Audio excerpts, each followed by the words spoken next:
પ્રદેશ સુરેન્દ્રનગરના નવરંગ જોગેશ્વર સહિત 15 થી વધુ સોસાયટીમાં પાણીની સમસ્યાને લઈને સ્થાનિકો ત્રાહિમામ છે। છેલ્લા 10 દિવસથી સોસાયટીમાં પાણી વિતરણ ન થતા સ્થાનિકો રોષે ભરાયા।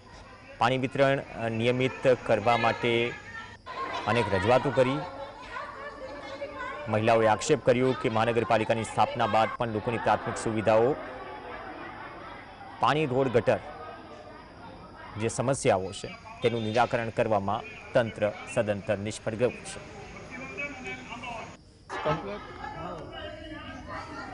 અમે નવરંગ સોસાયટી એક નવરંગ ને નવરંગ 2 ની વચ્ચેની શેરીમાં રહીએ છીએ। ત્યાં ગટર જ્યારથી નાખી ત્યારથી કોઈ સાફ કરવા આવ્યું નથી। અત્યારે ગટરમાં પાણી બિલકુલ નથી જતું। અમારા ઘરની અંદર ગટર ગંધાય છે, પણ કોઈ આગેવાનો કે કોઈ ચૂંટાયેલા કોઈ આ સમસ્યાનો હલ કરતા નથી। એટલે અમે બધા બહેનો અહીંયા આવ્યા છીએ પાણી માટે અને આ ગટર માટે। તો હવે એ લોકો કંઈક અમારો આ બાબતમાં પગલાં લે એવી અમારી માંગ છે। પાણી આવે તો ખરું, પાછું શરૂઆતમાં આવે ત્યારે ગટરનું પાણી મિક્સમાં આવે છે। આમાં અમારે પીવામાં ઉપયોગમાં લેવું હોય તો કઈ રીતે લઈએ?